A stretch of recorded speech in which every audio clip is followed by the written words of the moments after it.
Hello viewers, আজকে আমি আপনাদেরকে জাভাস্ক্রিপ্ট ফাংশন সম্বন্ধে কিছু আইডিয়া দেবো। সো কীভাবে ফাংশনস ইউজ করতে হয় এবং মূলত জাভাস্ক্রিপ্টে আমরা ফাংশন ইউজ করি, বাট ওভারঅল ফাংশনটা মানে জাভাস্ক্রিপ্ট অবজেক্ট হিসেবে ইউজ হয়ে থাকে। এবং সাধারণত ফাংশন সাধারণত দু রকম হয়। এক হচ্ছে প্রি ডিফাইন্ড ফাংশন, একটা হচ্ছে কাস্টম ফাংশন। সো মেনলি আজকে আমরা ফোকাস করব কাস্টম ফাংশনের উপরে। অর্থাৎ এখানে আমি জাস্ট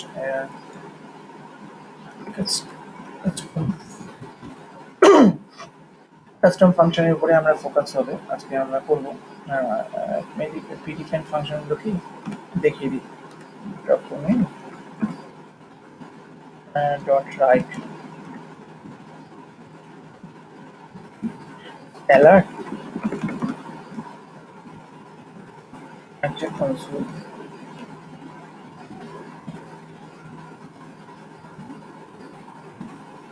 ডট লগ।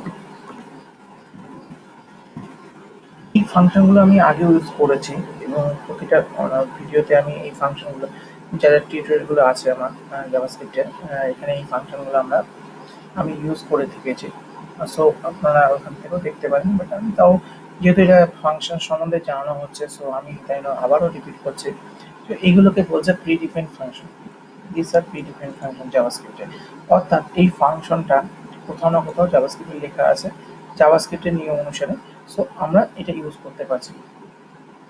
সো অবশ্যই আপনি এই ফাংশনগুলোকে আমাদের ইউজ করতে হবে যখন আমাদের কোনো প্রিন্ট করতে হয় কোনো কিছু ভ্যালু। ঠিক আছে?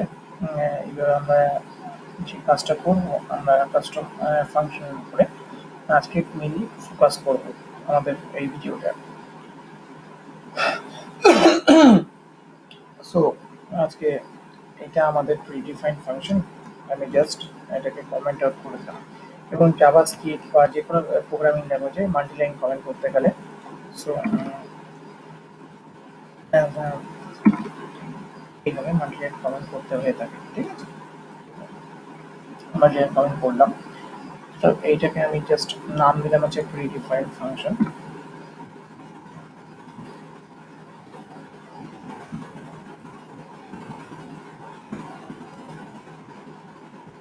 JavaScript predefined function. প্রত্যেকটা ল্যাঙ্গুয়েজেরই প্রিডিফাইন্ড ফাংশন থাকে এবং জাভাস্ক্রিপ্টে এইগুলো হচ্ছে প্রিন্ট করার জন্য প্রিডিফাইন্ড ফাংশন হিসেবে ইউজ করে।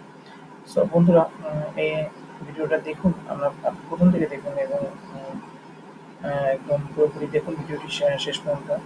তাহলে আপনারা একদম 100% ক্লিয়ার ভিউ পেয়ে যাবেন ফাংশন কীভাবে ইউজ করতে হবে এবং ফাংশনে কীভাবে ক্ল্যারিটি যেটা আছে যে কীভাবে আমরা ফাংশন ইউজ করবো। এবং এই ভিডিওটা তৈরি করা হচ্ছে বিগিনার্স টু এক্সপার্টের জন্য। যারাই দেখবেন না কেন ভিডিওটা, এবং অবশ্যই তারা একটা ফাংশন সম্বন্ধে জাভাস্ক্রিপ্ট একটা ভালো নলেজ গ্যাদার করতে পারবে। সো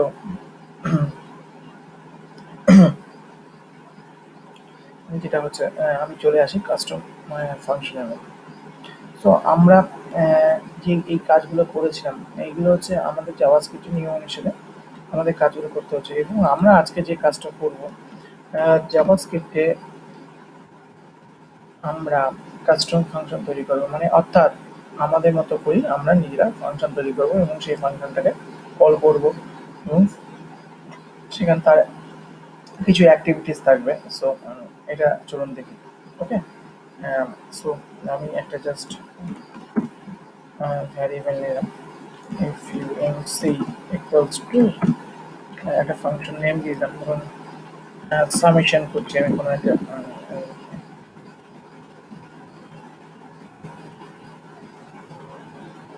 সামেশন ফাংশন তৈরি করছি।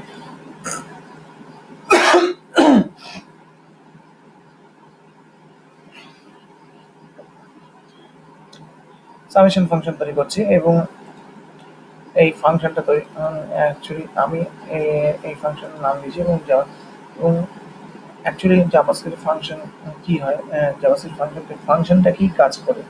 অর্থাৎ ফাংশনের কাজ হচ্ছে সাম অ্যাকশন আছে, কোনো ফাংশনের অ্যাকশন আছে, সাম রিটার্ন কিছু ভ্যালু রিটার্ন করে। ওকে, সো আমি এবং ফাংশন নেম একদম রেলিভেন্ট হওয়া উচিত। অর্থাৎ আমি সামেশন করছি, সেখানে আর কোনো স্ট্রিংকে পিট করছি, অর্থাৎ এটা তো ঠিক নয়। সো আমাদের আহ, একদম রেলিভেন্ট নাম অনুযায়ী ফাংশন নেম দেওয়া উচিত এবং তার রেসপেক্টিভ সেই ফাংশনে কাজ হওয়া উচিত।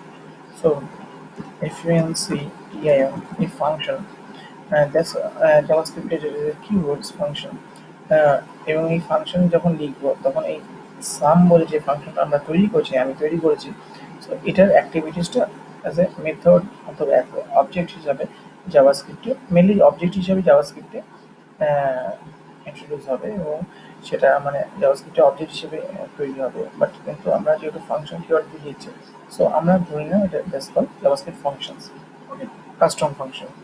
সো এখানে সাম বলে আমি একটা ফাংশন তৈরি করলাম এবং আগে বলেছি মানে এখনো বলছি, এবং যেটা হচ্ছে ফাংশনে কিছু রিটার্ন ভ্যালু হয় এবং আই থিঙ্ক সেটা হতে পারে ভয়েড বা রিটার্ন। ভয়েড অথবা ভয়েড যদি হয় ফাংশনে, সো কোনো ভ্যালু রিটার্ন করছে না, অর্থাৎ আমাকে তাহলে সেই ফাংশনটাকে লিখে দিতে হবে যে ভয়েড ফাংশন। তো আর যদি কোনো ভ্যালু রিটার্ন করে, সো আমাকে রিটার্ন বলে কোনো কিছু রিটার্ন কিওয়ার্ড দিয়ে আমাকে ভ্যালুকে রিটার্ন করাতে হবে। সো আমি ধরে নিলাম এখানে এই কমা দিয়ে দুটো একটা ভ্যারিয়েবল নিলাম। সো এরপরে আমি জাস্ট একটা রিটার্ন করলাম, কারণ ভ্যালু রিটার্ন হবে। সো রিটার্ন, রিটার্নের অলসো একটা কিওয়ার্ড ই প্লাস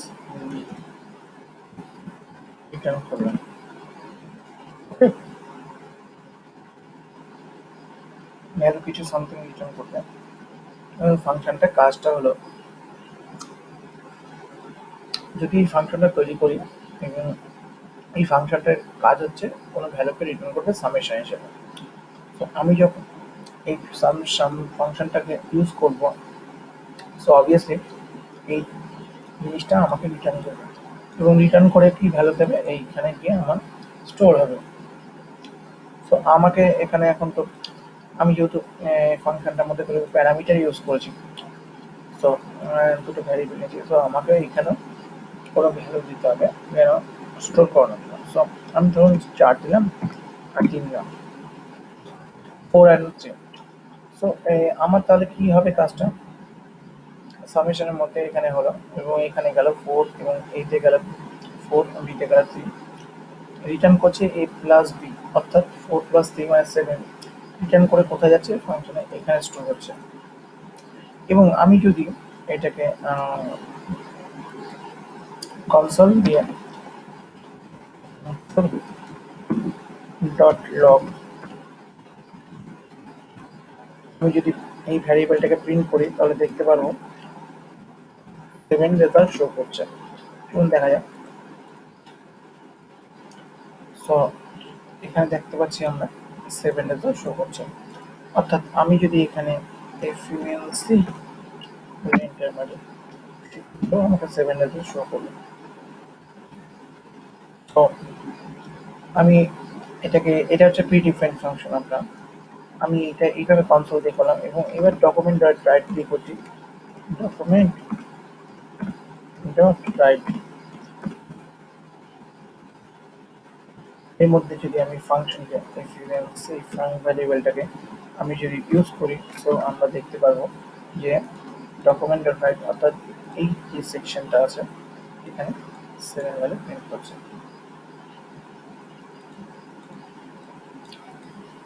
অর্থাৎ ফাংশনে কোনো কিছু রিটার্ন করছে।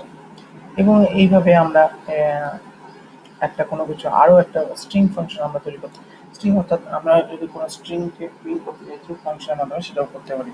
চলুন দেখা যাক। So for str equals to function নাম দিলাম প্রিন্ট,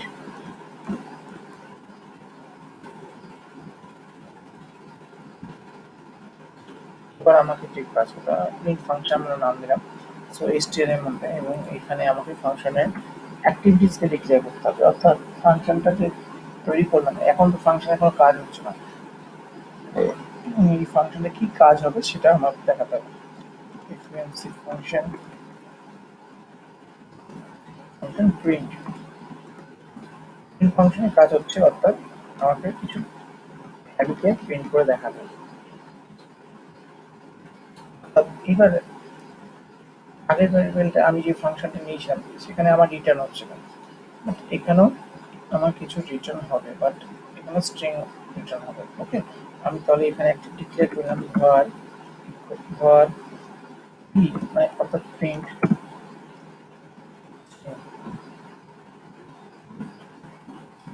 this is string